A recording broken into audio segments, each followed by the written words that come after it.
Hey, welcome back here on Coastal Daybreak on the talk station FM 107 and AM 1240. Last week we were discussing about these three guys that showed up at White Oak Elementary School and Boguestown Elementary School, and we're asking questions about evacuations and shelters and things like that. It seemed very mysterious, and ended up being from Fort Bragg. Now you probably all know the story there now, but we have Dr. Dan Novy and Sheriff Asa Buchan with us, so we can talk about this a little bit more. And Sheriff, let me start with you. The timeline of these things. These guys were from a civil affairs unit in Fort Bragg. Honestly, is that correct? Yes, sir. And now they approach these schools, I believe, after lunch sometime, and they are asking these questions. And apparently, it turns out these are questions they ask in facilities around the area. It's Yes. just they didn't tell us they were coming, right? Well, that was the biggest snafu right from the get-go. Mm-hmm. Is normally, and well, I shouldn't just say normally, but every time that type of training is occurring in our county or in any other county by our military partners, they always notify local officials to let us know that they're going to be in the area and conducting whatever type of training that they may be conducting at that time.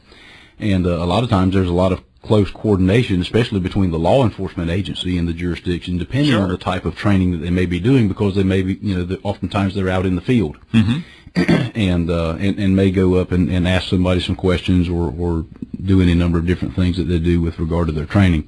So we're always notified that they'll be in the area. For some reason, that did not happen this time.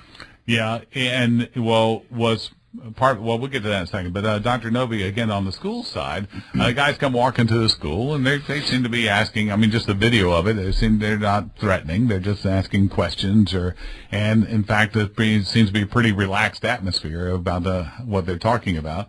But when did that start to raise a question and the school system get notified? Right. Well, Ben, first of all, appreciate your having us on here this morning, and it's good to be with sociable media here as opposed to dealing with social media, nonetheless. And I appreciate the fair and logical thinkers you have out there, and that they're glad to hear from the sheriff and me. That's for sure. They arrived at White Oak. Going from the west to the east, and that was at noon. And our receptionist buzzed them in, and asked them, what the purpose was, how they could help. And she said that often we get Marines mentoring kids and coming in, and we check them in, follow procedure in that respect. They simply said we're from the Army, and we would like to know if this is used as a shelter during an emergency. And she said no, it is not. And they said, well, thank you, and off they went. So our people have the front office folks that deal with visitors, and this was and our receptionist is out in the foyer, right next to the door. So they deal with folks all the time, and there was nothing in the way they acted or reacted that caused her to think twice about, they're from the Army, no problem, we have lots of military here, and off they go. Our SRO, in fact, wasn't summoned. He was in the building, and our principal, too. They were doing observations and, the things that they do throughout the day. They left there, and they went to Bogue Sound, and then our principal at Bogue Sound, once they were invited in, after identifying themselves, they were invited in and asked about emergency plan for evacuation. And she said, could I see some ID, because we don't really like to share emergency information with anybody. So she was thinking about that. Then they presented their IDs, and she and her husband have military ID. He's a retired Marine, and she was dependent, obviously. She didn't recognize the kind of ID they were presenting, because they were a little different from the Marine ID, and they kind of sparked a little bit of concern on her part, and she said that, well, I really can't share with you any of our emergency information, so I'm going to have to ask you to leave. And they said, fine. And they were very polite, and off they went, but she watched them leave and took note of where they were going and called the central office. And at that point, then we notified the sheriff's department, And off it went, and hey, my dad's passed away, but he was a sergeant in the Army, and after if he knew what these guys were doing, he'd be turned over in his grave anyway. Right. Well, the letter from the commander said Yes, wasn't real happy about Absolutely. that either. But again, you're notified here, so then you're looking out for these individuals, then, right? Right. Yeah, and that's the thing. I mean, it was. You eventually found them at a campground. Well, like Dr. Noby said, I mean, they didn't come in, they didn't ask any, didn't present any idea that they were a danger to the security of the school or any people or anything like that, and they weren't asking questions about the security of the school itself. They didn't ask to see emergency the school. procedures, Right. to see the school, that type of thing. They were asking about shelters and hurricane evacuation routes, which is consistent with the type of information that these civil affairs units, the type of information that they do go out and try to figure out. So when all this started going around, there was a lot of thought process amongst those of us in law enforcement that might be who this was. The problem is, once phone calls began to be made, we couldn't identify. I mean, they mentioned that they were from Fort Bragg, but once phone calls were made to Fort Bragg, no one could tell us that, yes, in fact, we did have people down there. Right. Another thing for people to consider, Fort Bragg's a big place. There is no one phone number you call and get information on anything, it doesn't seem like. And we've even seen that, I'm not sure that after all this was done, I'm not even exactly sure that they actually had this information on their training calendar, that they had people who were off base and down here. And that may have been the reason why the notification wasn't made. I'm still we're still working with it's a little Lieutenant fuzzy Colonel to there. try to find out, why this kind of slipped through the cracks. Well, one of the questions I would ask, I'd want to know, is were they also going to other schools, say, in Onslow County? Or did they slip over into Carteret County when they were originally going to be in Onslow, Well, for example? Or did they go anywhere else and ask these questions? Well, let me touch upon that, because they weren't. There was nothing in their training and within the scope of their mission and their exercise. They were not supposed to go to any governmental buildings, and there's certainly nothing in there about going to any schools.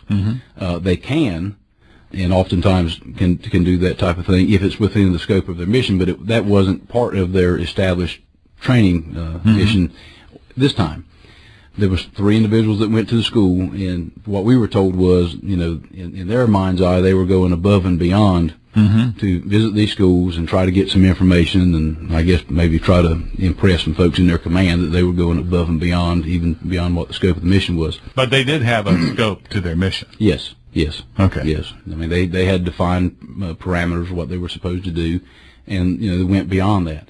So, I mean, there's really 3 things that occurred here that led to all this becoming what it became. Number one, there was no prior notification. Right. If we had prior notification, once this call was made to our office, we would have been very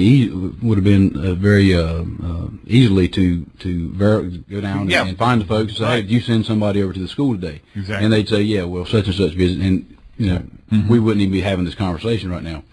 Number 2, 3 of the soldiers decided to take it upon themselves to go beyond the scope of the established parameters of the mission. Yeah. Here again, not for ill intent or ill purpose or anything like that. They thought they were going above and beyond. The third aspect was, once phone calls were made to Fort Bragg and other places, but obviously they mentioned they were from Bragg, no one could tell us that, yes, we do have people down there.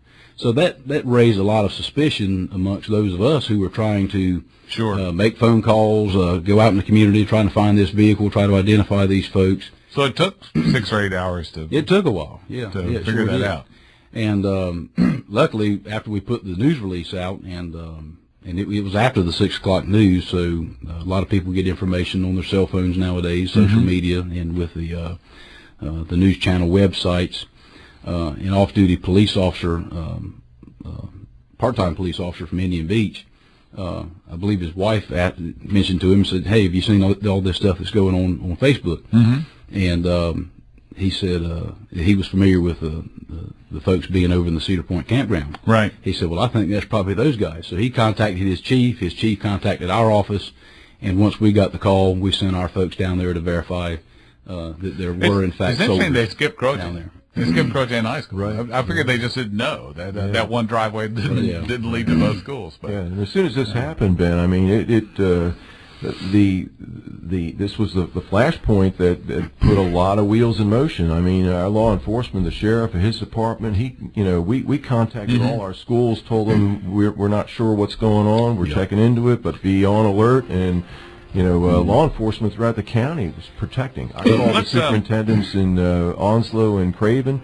So this was like, we cannot... There were a lot of wheels in motion. You're right. Yes. We cannot take for granted anything this day and age. Well, let's talk a little bit about lessons learned and things like that when we come back from this break here on Coastal Daybreak. Our guests are Superintendent Dr. Dan Novy and Sheriff Asa Buck, and we'll have more to come in just a moment.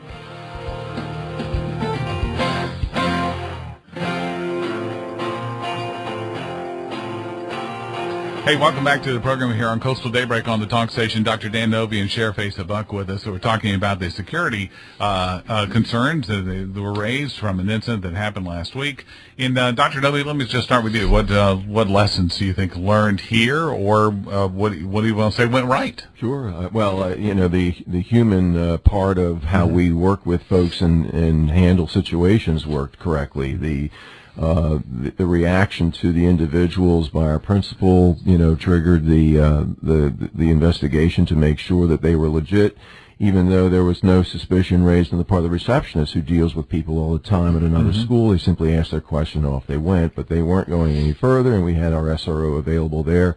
On campus at Croatan and Bogue Sound, there's an SRO from the county there. Cape Carteret presents their SRO for us at White Oak. But lessons learned, we want to make sure that we're absolutely certain the intention of individuals when they come to the door, that we don't unlock the door and let them in without making sure that they are there for a legitimate reason. And we've reinstituted the procedure and refreshed and retrained at all of our schools to make sure that we're utilizing the systems that we've invested in to keep our children and our staff safe. Absolutely. Yeah, schools are by their nature pretty wide open in a lot of ways. I mean, you're going to have kids who are going out on a playground or out in an athletic field or going from one building to another. There's a lot of vulnerabilities. You can't protect from all of them. So, but some of these basic procedures are things that we've come to expect now. Yes, and we've invested it in the buzzer system. We lock the exterior doors, and we've made sure that they're locked. And there's one point of entry at our schools. Now, and we have supervision when kids are outside. And that's huge. Absolutely. And we have walkie-talkies with our supervisors when they're outside, so that if there's an issue, there's a quick call into the office. We have panic buttons that we can press, and law enforcement's notified immediately. We also have tied in with the 911 center for video access within our buildings. We're taking it very seriously. We're doing things better today than we did last week. But we're in pretty decent shape, comparatively speaking, when we talk about security measures in our schools. Speaking of that, the Sheriff's Department was able to release pictures and video pretty quickly on this. On this, when you were looking for somebody. Well, and that was very good. I mean, one thing we love in law enforcement is a good photograph or a good video, and so that was very good that we were able to get that information. Then that way, when we sent out the news release, we had some quality information to go along with it. How about lessons learned on that side, too? Obviously, you have questions you're still asking of Fort Bragg. Well, I mean, anytime we deal with any type of incident, I mean, every time you deal with something, you learn something from it, and the best way to train is to deal with a real life event, and certainly the Bragg officials will be coming down at the end of this week, and we may also be meeting with them separately next week. Here again, I mean, I think as long as there's proper notification that someone's going to be in the county conducting exercises, that pretty much takes care of everything. But because we need to have these exercises, absolutely, absolutely. In coordination with all our units around here. Well, and like I told the lieutenant colonel, I said, look, if there's a military-friendly place, it's Eastern North Carolina and Carteret County. Right. And, we love participating with these exercises with regard to our law enforcement and working with the military. We just had one recently at Newport. I mean, we help them, they help us. And but if we're going to do something, if we were going to go on base, somebody would know that we're there. And so certainly if they're going to come down and be in the county, then we need to know that they're here, if they're conducting operations or training and that type of thing. And here again, it to my knowledge, prior notification has always occurred in the past. And like I say, a lot of times there's actual close court, not just letting us know they're in the county, but they actually come see us or send us memorandums of agreement, and we're working together to coordinate these things. And so that was the biggest snafu right from the get-go, that there was no prior notification. Yeah, this was kind of an off-the-books thing. So, To that point, then, County Manager Russell Overman, Sheriff Buck and I met right away the next morning, and he even mentioned that sometimes the notification is 11 months prior to, and a series of notification along the way to say, here we come.